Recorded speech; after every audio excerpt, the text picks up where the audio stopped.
Bom dia, queridas irmãs. Vamos iniciar mais um estudo da nossa Escola Bíblica Dominical, com base na revista Compromisso, da editora Convicção, da Convenção Batista Brasileira.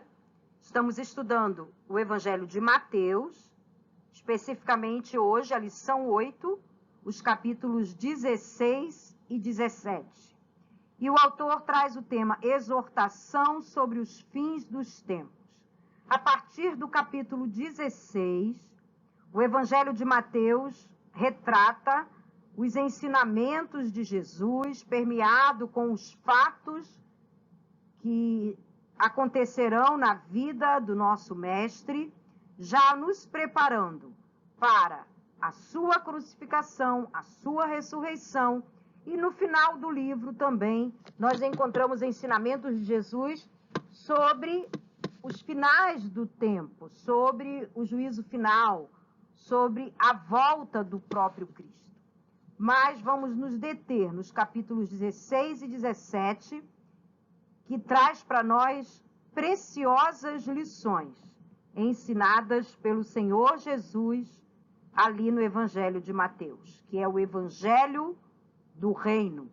Lembrando que Mateus escreve o seu evangelho ressaltando a natureza soberana do Rei Jesus Cristo, o nosso Salvador, o Filho de Deus. O nosso texto áureo é esse lindo versículo que eu tenho certeza que você também ama, pois ele resume a mensagem absoluta do Evangelho do Senhor Jesus.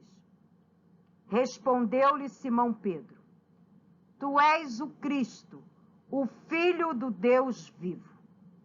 Uma mensagem que mostra a missão, o papel, a pessoa de Cristo, estando aqui neste mundo para nos conceder a salvação.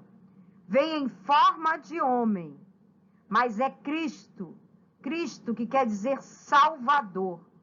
E ele, o próprio Filho de Deus, se fez carne, se fez homem, habitou entre nós para ser o nosso Salvador.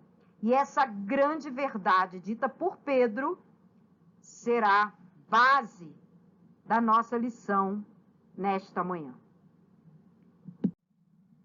Encontramos Jesus aqui no capítulo 16, logo nos primeiros versículos, ainda aquele enfrentamento entre os líderes religiosos e Jesus Cristo, opositores de Cristo.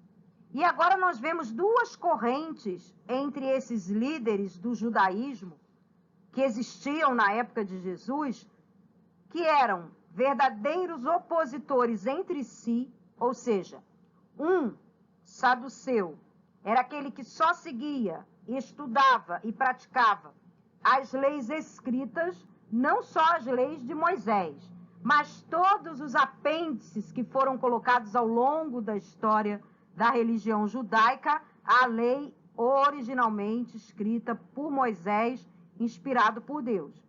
Mas, em contraponto, os fariseus eram aqueles que faziam as suas interpretações e práticas da lei, eram responsáveis por ministrar oralmente ao povo que não tinha contato com os escritos sagrados e fazê-los praticar a lei. E com isso eles iam dando as vertentes que uma transmissão oral proporciona.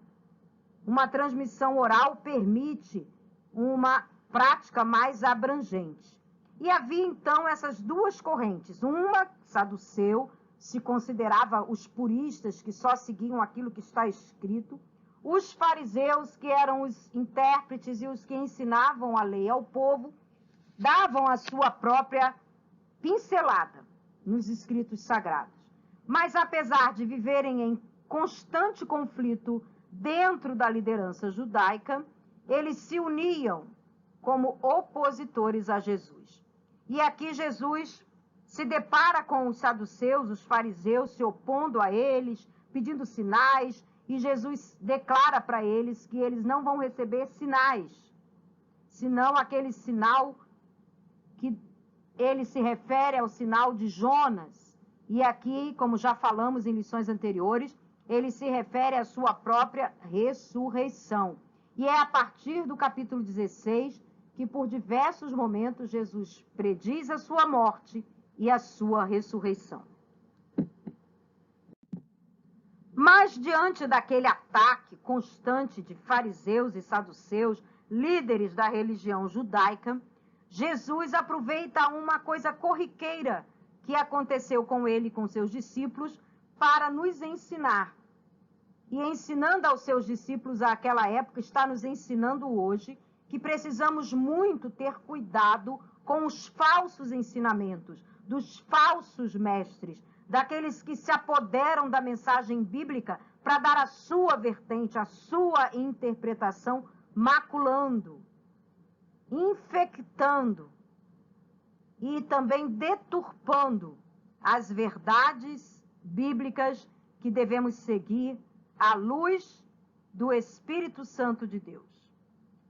Os judeus, como dissemos, na sua prática, seguiam a lei naquilo que eram orientados.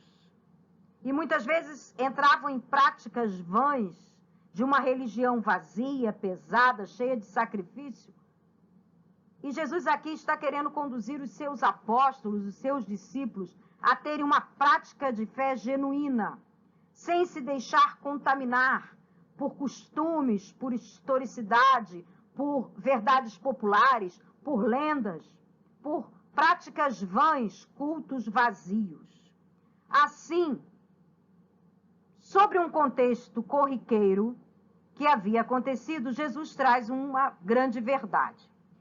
Jesus e os seus discípulos andavam de cidade em cidade, também tomavam embarcações para atravessar o mar da Galileia, que era um grande lago que atravessava de uma margem à outra daquela região, e assim facilitava o trajeto de Jesus por diversas aldeias. E sendo seus apóstolos pescadores, era muito fácil eles navegarem, eles serem conduzidos em embarcações. E assim, passando de uma margem à outra daquele chamado Mar da Galileia, os discípulos chegam do outro lado e se preocupam mais uma vez com a alimentação. Descobrem que não levaram um farnel de pão para se alimentarem. E começam a comentar sobre isso. E Jesus, percebendo que eles estavam fazendo aquele burburinho sobre as coisas materiais, sobre as preocupações corriqueiras, aproveita aquela preocupação terrena e efêmera dos seus discípulos para lhes ensinar. E aí no capítulo 16, verso 6, ele diz: olhai e acautelai-vos do fermento dos fariseus e dos saduceus. Já que eles estavam preocupados por não terem o pão, Jesus lembra de um elemento do pão, que até hoje é usado para fazer pão, que é o fermento. E ele então faz esse alerta.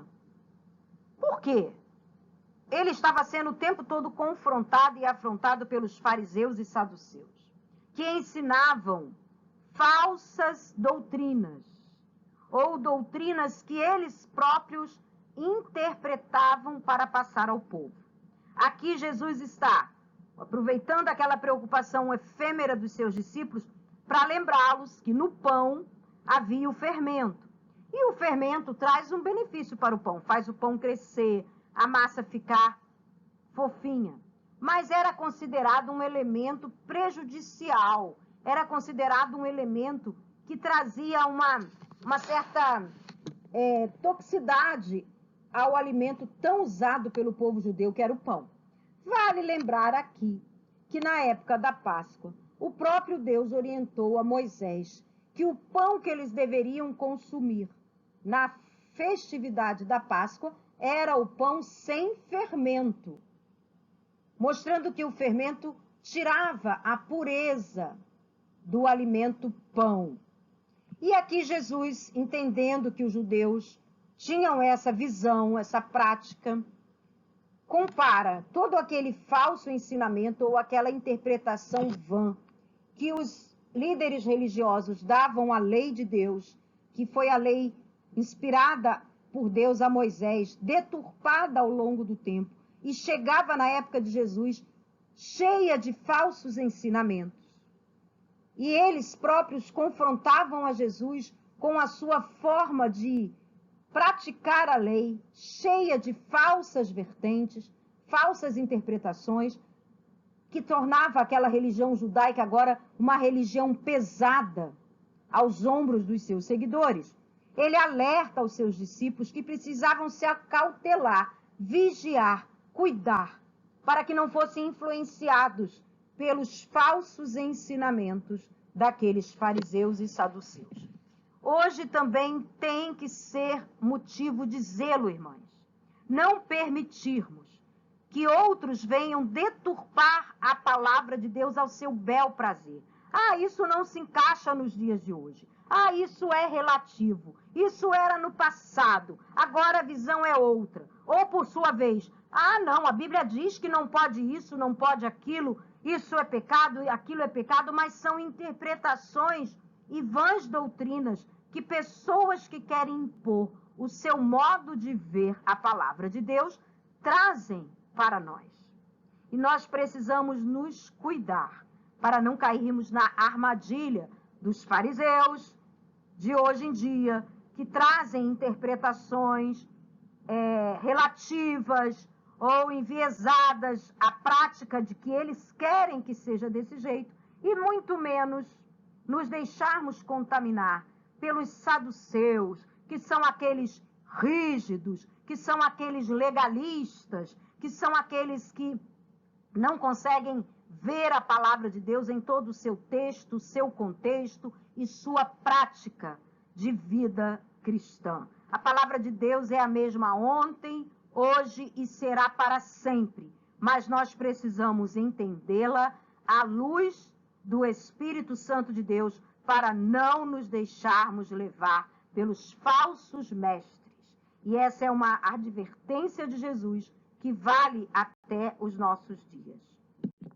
E continuando ali, Jesus, percebendo aquela discussão, pois os discípulos não estavam entendendo, será que ele está reclamando porque a gente não trouxe pão?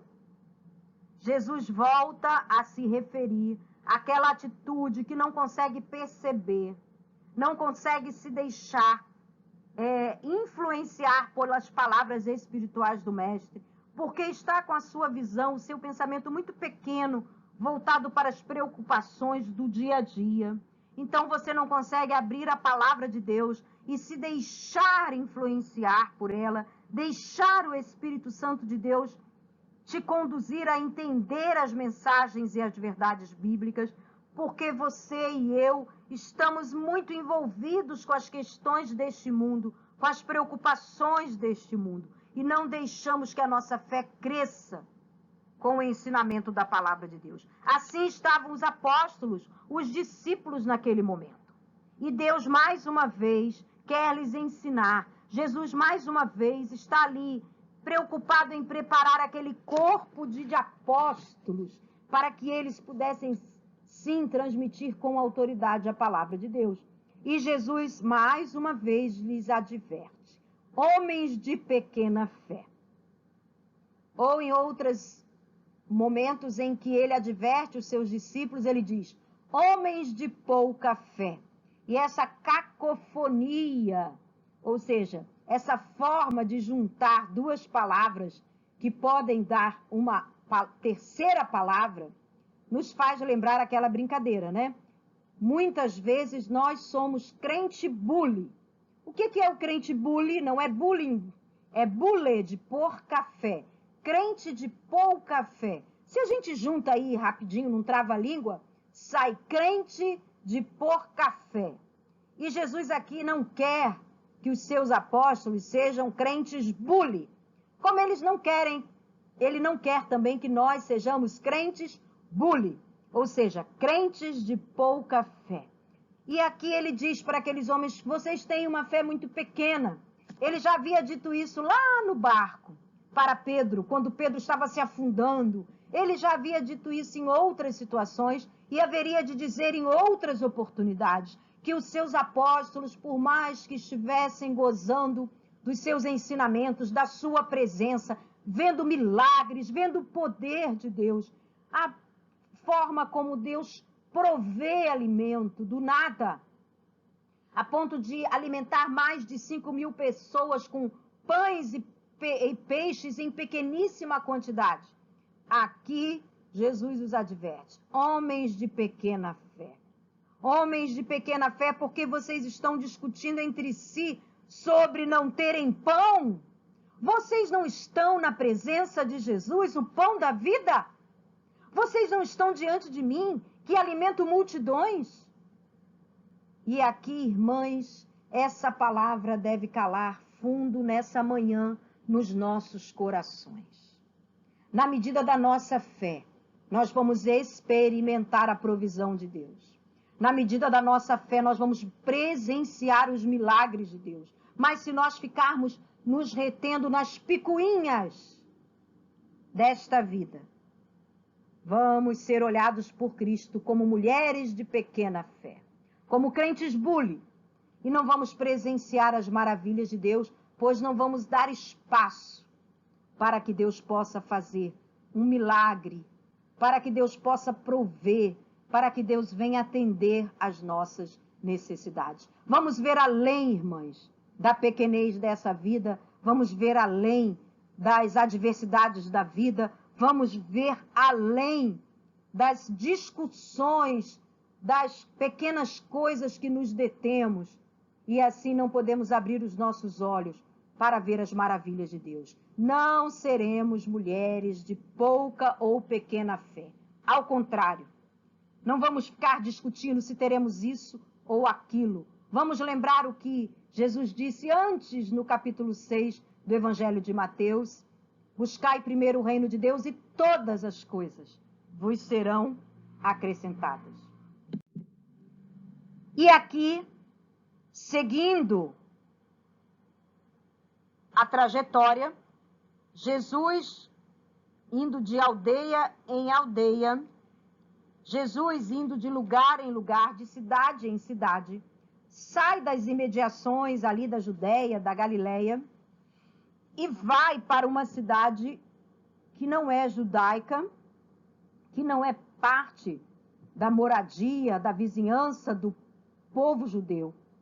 É a cidade de Cesareia de Filipos.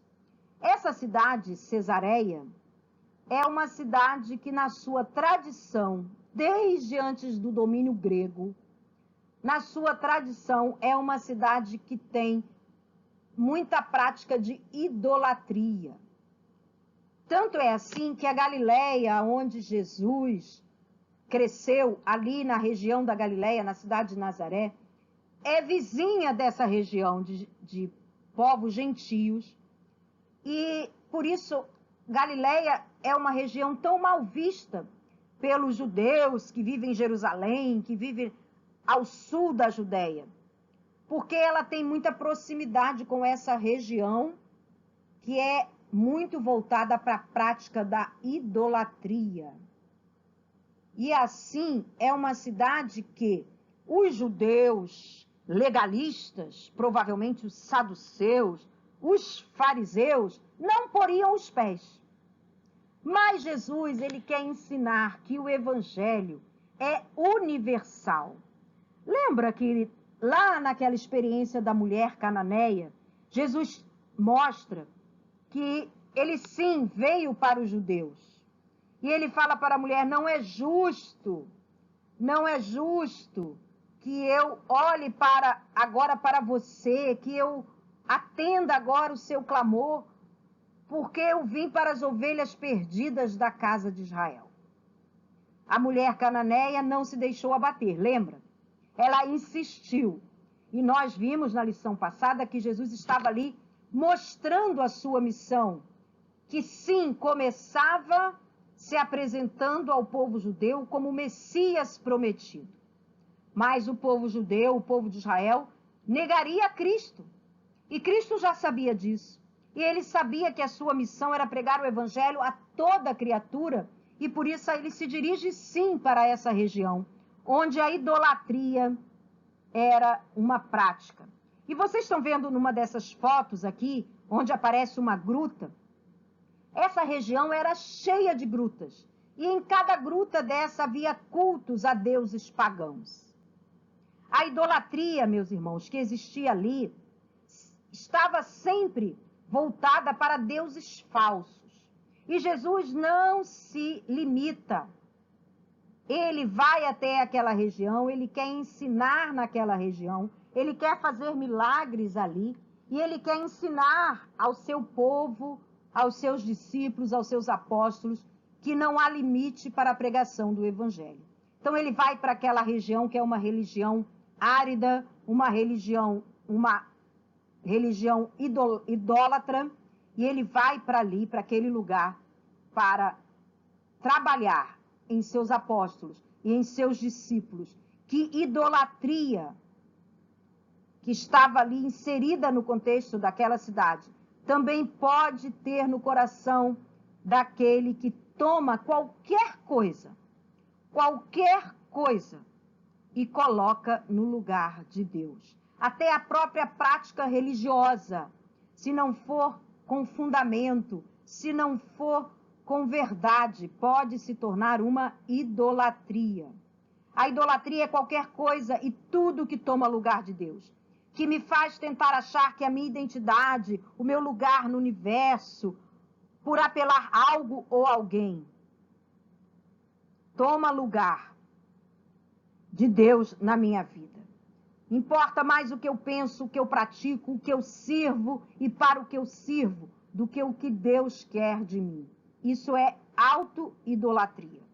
E ali Deus, através de Jesus, está mostrando para nós nesta manhã que não deve ter lugar em nós cristãos para qualquer tipo de idolatria, mas também não deve ter lugar em nossos corações nenhum tipo de preconceito ou limitação para pregarmos o evangelho a qualquer pessoa que pratica qualquer religião ou seita, para que nós não deixemos que essas pessoas se percam na idolatria. E estando ali naquela região em que Jesus chega, em que ele já vem sofrendo o ataque dos saduceus, dos fariseus, e ali é uma região cheia de idolatria, Jesus reúne os seus apóstolos, os seus discípulos, e a partir do capítulo 15 do Evangelho de Mateus, Mateus relata que ele faz uma pergunta aos seus apóstolos. Que dizem os homens acerca de mim? Essa pergunta está ali no capítulo 16, verso 13, capítulo 16, verso 14, e os apóstolos respondem. Lá no meio do povo judeu, uns dizem que é Elias, outros dizem que é João Batista, outros dizem que é ao menos um profeta. Ou seja, é verdade. Jesus pregava de aldeia em aldeia, curava, fazia milagres. E as pessoas que não conseguiam ver em Jesus o Filho de Deus, ficavam imaginando quem seria. Ficavam imaginando que era um profeta, um novo mestre, ou até mesmo a reencarnação de João Batista como Herodes, estão lembrados? Mas Jesus agora se volta para os seus apóstolos e diz, olha, não quero saber o que os outros dizem. Agora eu quero saber o que você diz de mim. Meu apóstolo, meu seguidor, meu discípulo. Mas vós, o que me interessa é saber o que o meu discípulo pensa de mim. Mas vós, quem dizeis que eu sou? E aí nós vemos o nosso texto áureo desta manhã. Pedro toma a palavra, toma a frente. Sempre o impulsivo Pedro. Mas aqui para uma boa causa. Mateus 16, 16, Pedro responde, a grande, a maior, a verdade, base da Igreja de Cristo, a verdade básica da nossa fé. Tu és o Cristo, o Filho do Deus vivo. Amém, queridas irmãs? Aleluia! Aleluia, porque Pedro viu em Jesus o Cristo, o Filho do Deus vivo. Muitas outras ocasiões antes dessa, nós tivemos esse reconhecimento. A mulher cananeia disse: Jesus, filho de Davi. Os apóstolos e discípulos, quando Jesus subiu ao barco, depois de andar sobre as águas, diz: verdadeiramente tu és o Filho de Deus.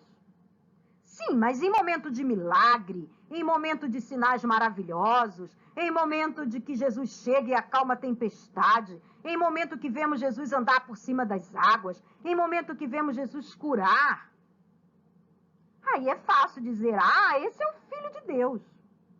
Mas aqui os apóstolos estavam vivendo com Jesus uma outra experiência. Jesus estava numa região de idólatras, numa cidade estrangeira, onde os próprios judeus viam com muito preconceito. Então, com certeza, Jesus ali não estava no seu ambiente natural. Os apóstolos, com certeza, estavam desconfortáveis. Jesus não estava fazendo maravilhas e milagres para que eles ficassem boquiabertos. Jesus estava lhes ensinando. E nessa hora, irmãs, quando não estamos vivendo maravilhas na nossa vida cristã, como estamos sendo obrigados a nos sentar e ouvir a palavra de Deus e recebermos lições e advertências, às vezes não é tão fácil reconhecer que Jesus Cristo é o Filho de Deus, o nosso Senhor, o nosso Rei, o soberano das nossas vidas. Por isso a afirmação de Pedro aqui foi tão importante. E o que aconteceu depois dessa maravilhosa afirmação, que é a base da nossa fé? Termos em Cristo o Filho de Deus, termos em Cristo o Filho de Deus, o Senhor e soberano das nossas vidas. Qual é o resultado disso? E sobre a grande verdade declarada por Pedro está o fundamento da igreja. Após Pedro fazer essa declaração maravilhosa, Jesus se volta para Pedro e o elogia. Jesus se volta para Pedro e reconhece que Pedro, representando os seus apóstolos, com certeza os apóstolos ali, ao entorno de Jesus, todos teriam condição de declarar Jesus como Filho de Deus, mas Pedro toma a frente. E aí Jesus se volta para Pedro e diz: tu és Pedro, e sobre esta pedra edificarei a minha igreja. Vamos parar aqui? Sobre esta pedra edificarei a minha igreja. Que pedra? Existe uma corrente que quer considerar Pedro como o primeiro papa, e sobre Pedro, Cristo haveria fundamentado a igreja. E nós sabemos que não é isso. O que Cristo quer nos ensinar aqui é que Pedro declara a verdade espiritual, na qual está fundamentada a igreja de Cristo. Tu és Pedro. Lembra que Jesus lá atrás, quando escolheu os apóstolos, trocou o nome de Pedro de Simão para Pedro? E sim, Pedro é um nome que tem origem na mesma palavra pedra. Só que no original aqui, quando Jesus diz tu és Pedro, o nome Pedro significa pedra, a pedrinha. Uma pedra, sim, que participa da construção.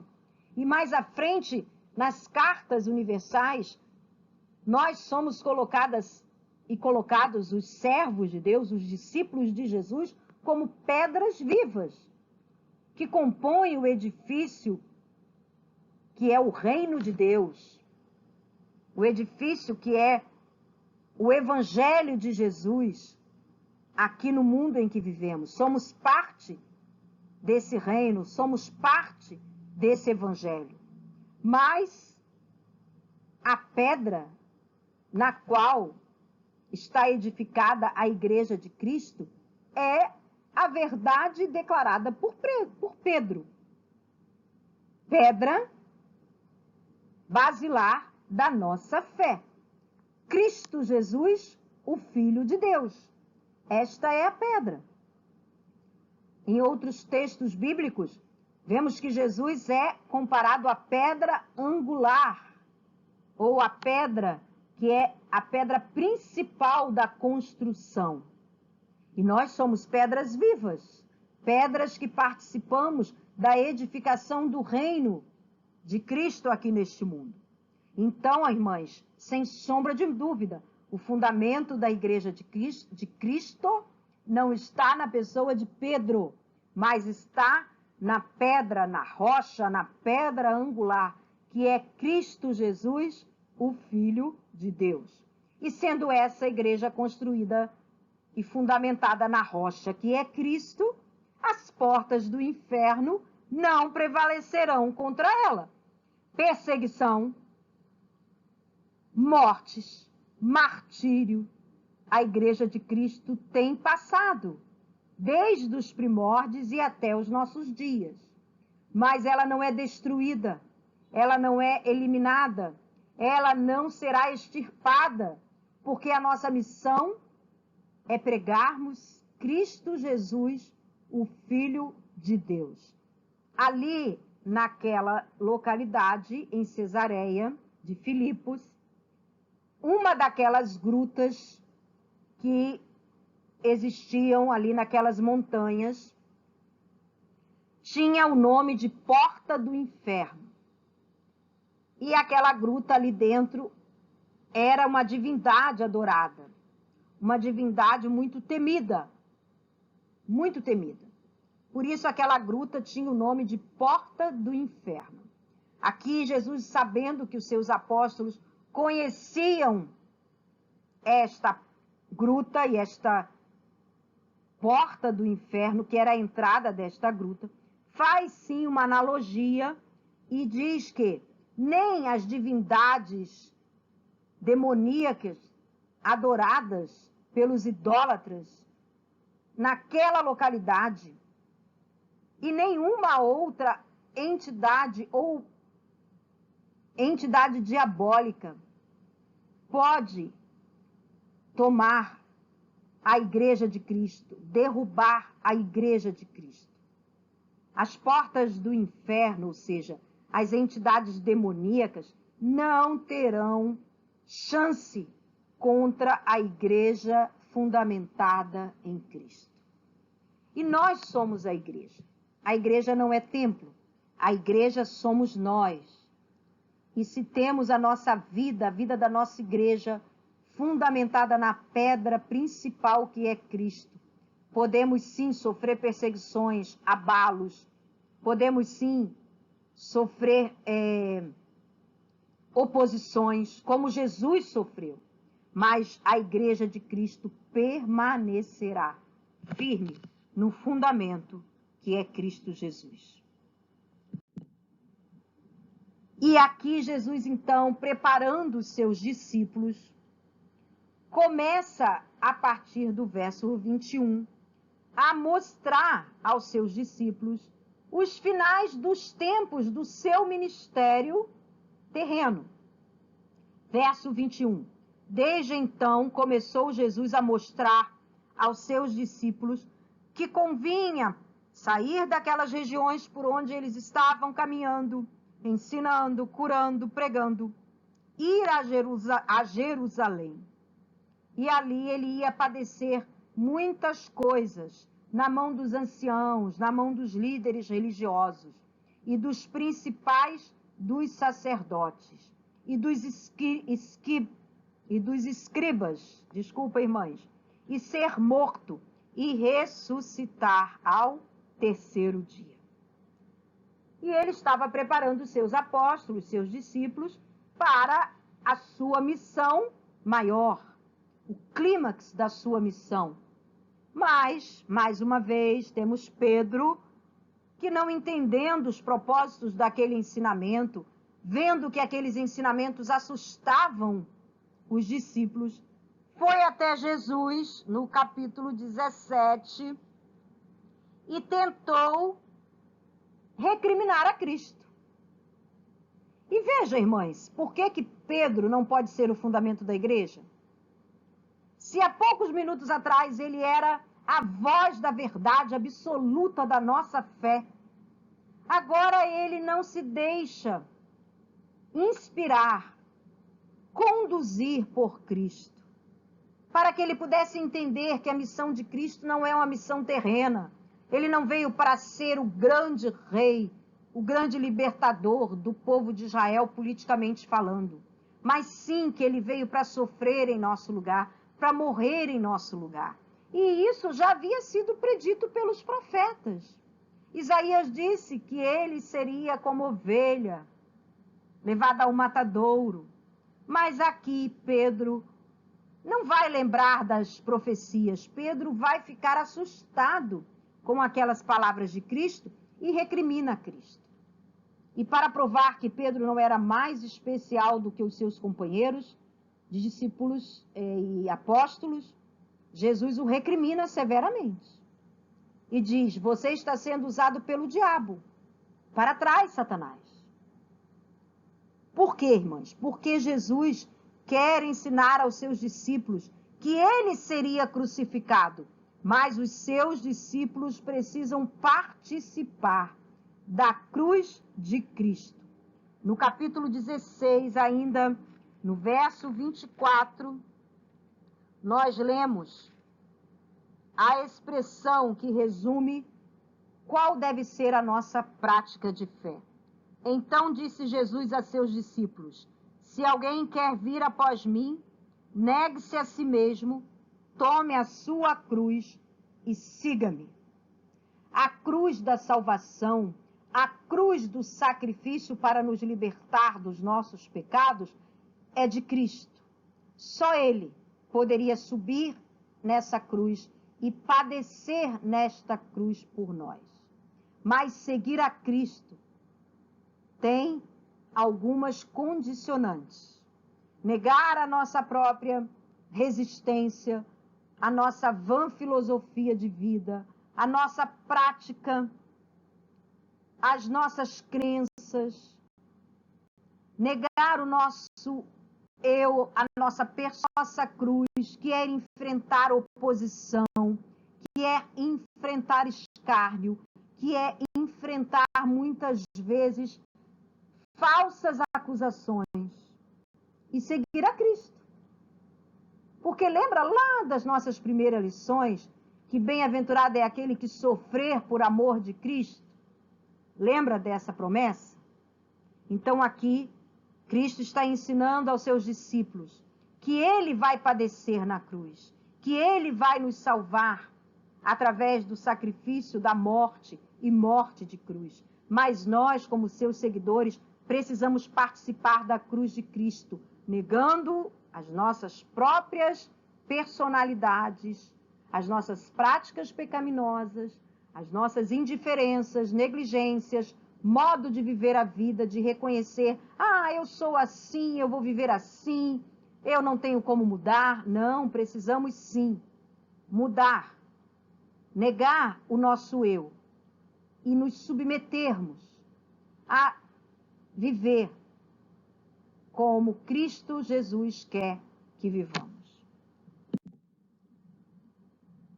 E apesar de Jesus estar mostrando para os seus apóstolos, para os seus discípulos, que ele seria sacrificado, que ele morreria na cruz, que ele seria tomado pelos líderes religiosos e seria morto, mas que ressuscitaria,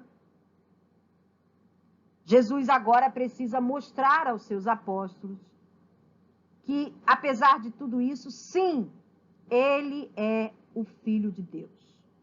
Ele tem a glória de Deus e ele deixou por escolha própria a sua glória para se tornar homem, para habitar entre nós e para passar pelo sacrifício da cruz em nosso lugar.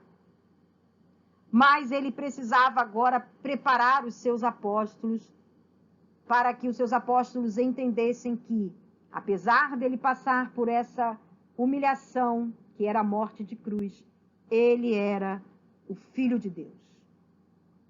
para que eles pudessem confirmar em seus corações aquela verdade dita por Pedro, que é o fundamento da Igreja de Cristo.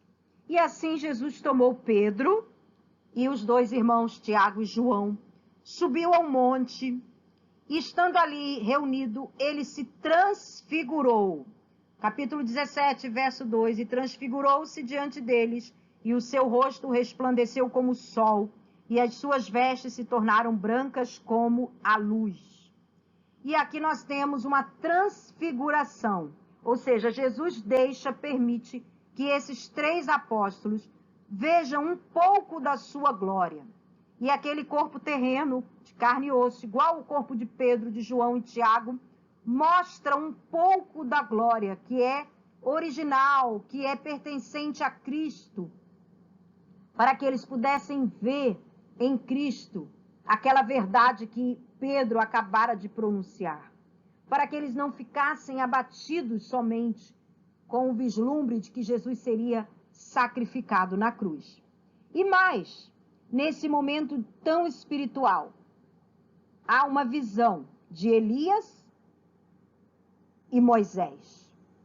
Essas duas figuras é vista ao lado de Cristo por Pedro, Tiago e João, para que eles pudessem testemunhar para os seus colegas de apostolado, para os outros discípulos de Cristo, a glória de Cristo.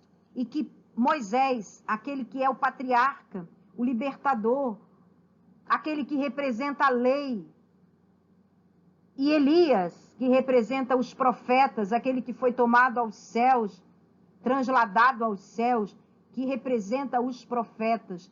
Tanto a lei apontou para Cristo, quanto as profecias apontaram para Cristo. Mateus não estava no Monte da Transfiguração, mas ele creu na narrativa de Pedro, de Tiago e de João, que voltaram para os seus colegas de apostolado, para os discípulos que seguiam a Cristo, relatando que a glória do Rei Jesus é confirmada. E assim como aconteceu no batismo de Cristo, ali, mais uma vez, eles ouviram a palavra que confirmava: este é o meu Filho amado, em quem me comprazo. Não percam de vista, queridos discípulos de Cristo, que vocês estão diante de Jesus, o Filho de Deus. Não vamos perder de vista, minhas irmãs, que nós servimos a Cristo Jesus, agora glorificado, mas que ainda está perto de nós, para nos amparar, para prover, para nos atender, para nos assistir. Mas que o maior de todos os milagres Jesus já fez, que foi morrer na cruz em nosso lugar e ressuscitar, para nos garantir a salvação. E ele fez isso porque ele é o amado Filho de Deus, que foi enviado por Deus para que, por amor do mundo, pudesse morrer na cruz, para que nós não perecêssemos, mas recebêssemos a vida eterna. Amém, queridas irmãs? Vamos anunciar essa verdade a quem quer que esteja ao nosso lado. Jesus Cristo é sim o Filho de Deus. Ele não é um homem, ele não é um filósofo, ele não é um mestre. Ele é o Filho de Deus. Quantos nos nossos dias querem desmerecer a figura de Cristo? Não podemos permitir.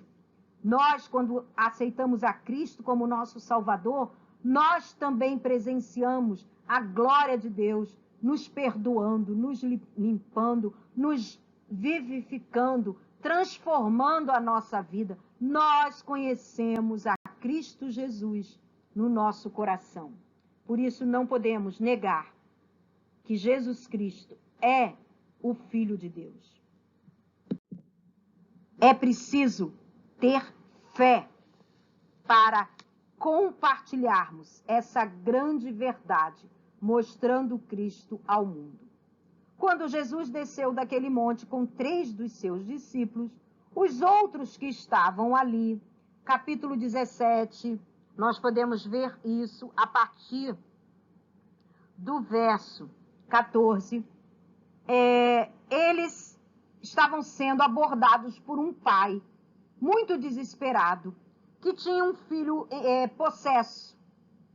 E mesmo naquela região idólatra, esse pai foi buscar a Jesus. Foi buscar a Jesus para curar o seu filho. Mas não encontrando Jesus, diz o texto, clamou aos apóstolos, aos discípulos: vocês não seguem a esse Jesus? Mas os apóstolos, os discípulos, ainda não estavam preparados para fazer aquilo que Jesus estava lhes ensinando. Eles não estavam preparados para fazer milagres e maravilhas. E Jesus desce aquele monte, encontra o apelo daquele pai, faz a cura daquele jovem possesso, mas volta-se para os seus discípulos e de novo, disse Jesus: por causa da vossa pequena fé, porque em verdade vos digo, que se tiverdes fé como um grão de mostarda, direis a este monte, passa daqui para acolá, e há de passar, e nada vos será impossível. Queridas, que lição, não é? Que lição essa que estamos aprendendo nesta manhã. Mais uma vez, Jesus requer dos seus apóstolos, dos seus discípulos, que aflorem, que cresçam na fé. É preciso ter fé para ver as maravilhas de Deus. E não é aquela fé estrondosa, aquela fé que nós não podemos nem mensurar. Mas se for uma fé direcionada a Jesus, o Filho de Deus, podemos sim fazer maravilhas. E Jesus nos clama nesta manhã a termos fé. Vivemos numa região árida. Estamos vivendo tempos de negação de Cristo e dos ensinamentos bíblicos. Estamos vivendo nas portas do inferno com essa pandemia, com tanta incredulidade, com tanta violência, com tanta prática pecaminosa. Mas as portas do inferno não prevalecerão contra a Igreja de Cristo. Mas precisamos ter fé para experimentarmos as maravilhas do Senhor Jesus.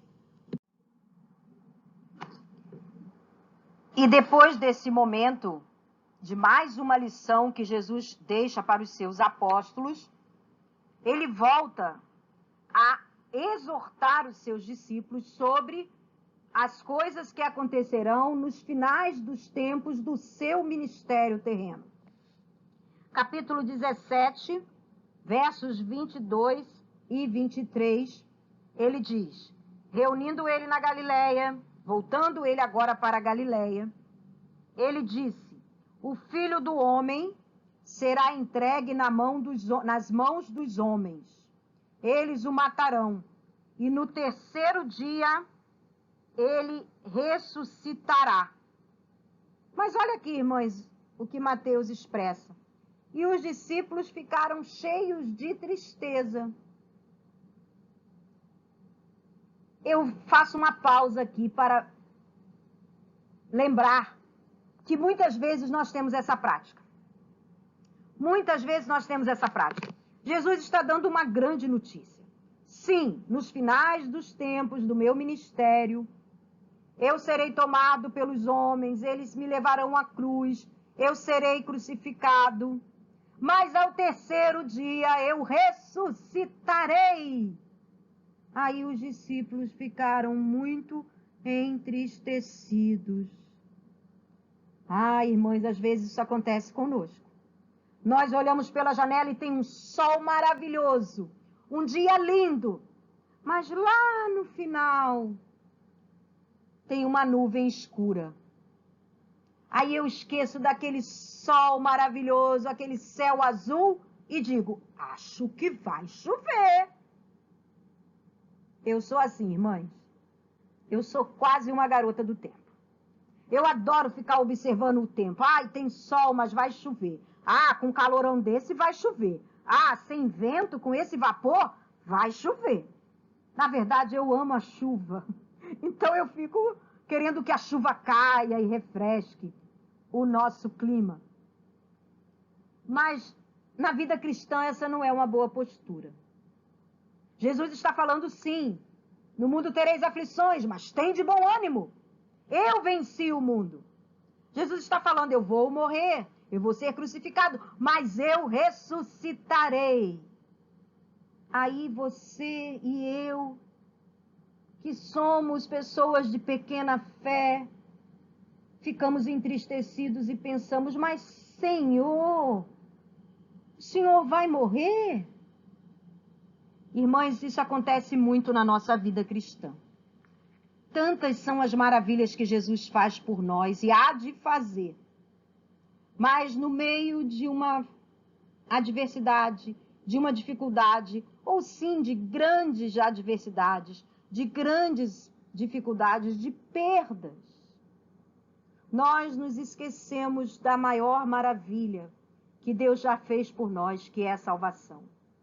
Nós nos esquecemos que Ele é capaz de prover as nossas necessidades e ficamos murmurando pela falta de pão. Nós nos entristecemos, mesmo sabendo que em Cristo nós temos a promessa de vida eterna. E devemos glorificar a Cristo, Senhor, por aqueles que já morreram, por aqueles que perdemos. Se filhos de Deus eles eram, praticantes da palavra de Deus, salvos por Jesus Cristo, eles já ressuscitaram deste corpo terreno e estão na glória com o Pai.